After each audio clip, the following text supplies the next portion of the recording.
We're in for a tough day, but also a very exciting day. You've seen in the program we have a whole list of speakers this morning from basically outside the science community who've had the floor for the past 3 days. But as you will hear when I introduce them, most have a scientific background. So let's kick this off with a little joke. We've heard a lot about ecosystem services over the past few days, and it looks like this is a new thing. But actually this all started way back in the 60s, and I borrowed heavily from an article that Bob Costanza wrote for Ecological Economics History, and some of my own memory.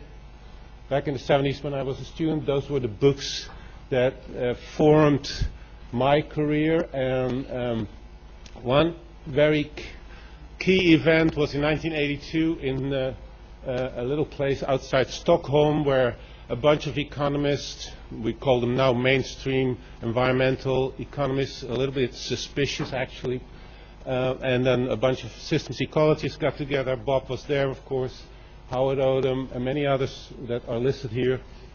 And we started something that is now ecosystem services in my view, but there were steps in between. Brundtland, of course, came out in '87. Then the International Society for Ecological Economics, big event in Washington in 1990.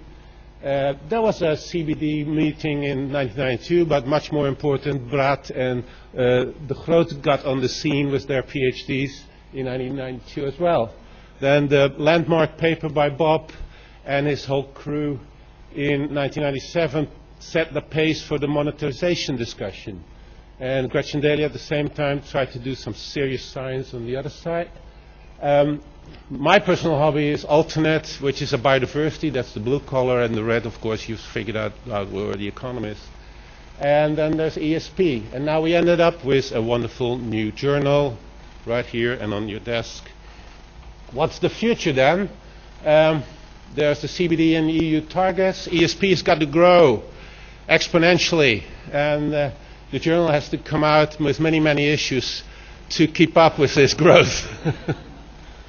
Okay, thank you very much. This program will start off with Laura Ledoux, and I'm going to read because I don't want to mess up here.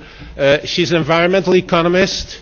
Actually got her PhD with Charles Perrings, who should have been on that list as well, in University of York. She's French originally.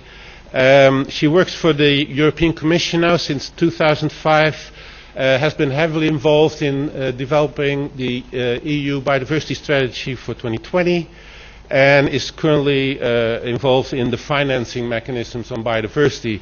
Laura, please take the stage.